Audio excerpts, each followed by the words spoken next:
Hello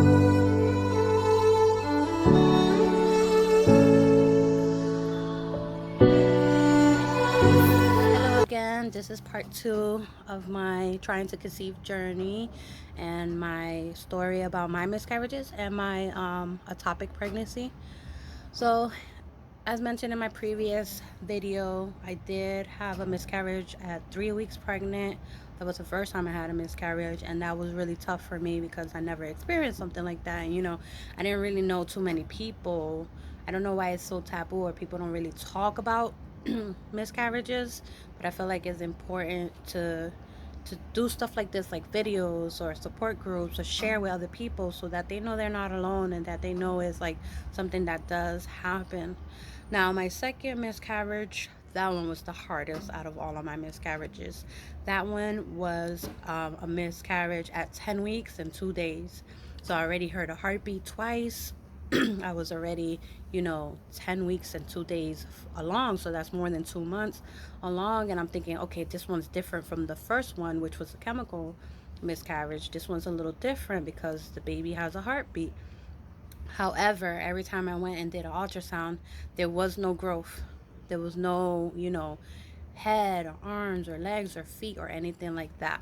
And so that's called the ovum miscarriage, right? When the baby stops growing.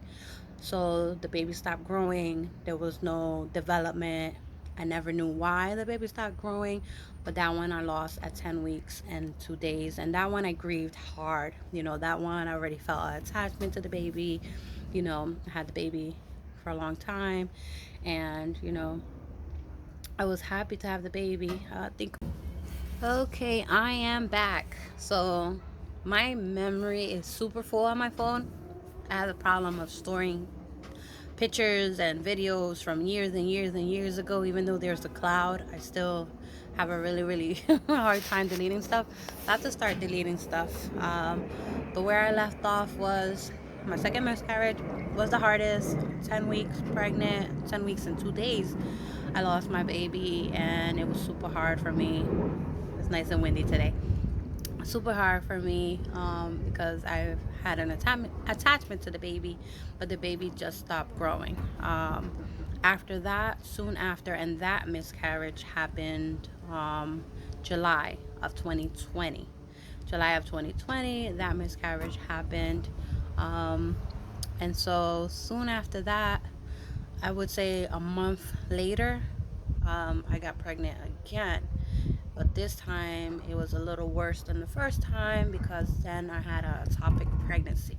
And as some of you know, ectopic pregnancy can be dangerous depending on where the baby, forms. Is it in your tubes?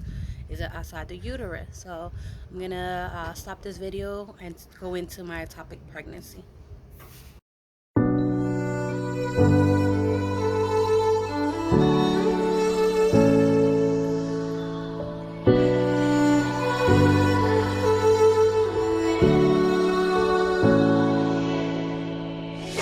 Day in, day out, it's the same road